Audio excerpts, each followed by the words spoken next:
সবসময়ই আলোচনায় থাকেন টলিউডের প্রেমিক জুটি দেব ও রুক্মিণী মৈত্র। নিজেদের সম্পর্ক নিয়ে কখনো লুকোছাপা করেননি। পার্টি হোক কিংবা অনুষ্ঠান, একসঙ্গে দেখা যায় তাদের। এত ব্যস্ততার মধ্যে একান্তে বিশেষ সময় কাটাতে মাঝে মধ্যেই ভ্যাকেশনে যান জুটি। তবে এরই মাঝে টিনসেল টাউনে বেশ কিছুদিন ধরেই জল্পন দূরত্ব তৈরি হয়েছে দেব রুক্মিণীর মধ্যে। যদিও সেই জল্পনার ইতি টেনে সম্প্রতি দেবের বাড়ির গণেশ পূজায় হাজির হয়েছিলেন নায়িকা।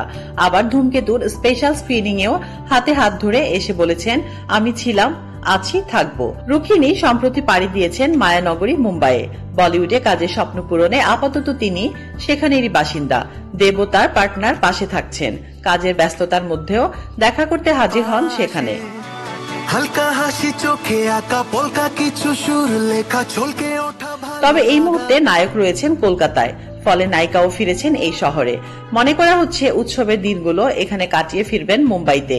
এরই মধ্যে রুক্মিণীর পরিবারে এলো নতুন অতিথি। সামাজিক যোগাযোগ মাধ্যমে একটি ছবি ঘুরে বেড়াচ্ছে, যেখানে দেখা যাচ্ছে একটি বিলাসবহুল গাড়ি কিনেছেন রুক্মিণী। BMW 5 সিরিজের একটি গাড়ি কিনেছেন তিনি। সাদা রঙা গাড়িটির কলকাতায় অনরোড ভ্যারিয়েন্ট অনুযায়ী নির্ভর করছে। দাম প্রায় 87.75 লাখ থেকে প্রায় 1 কোটি টাকা।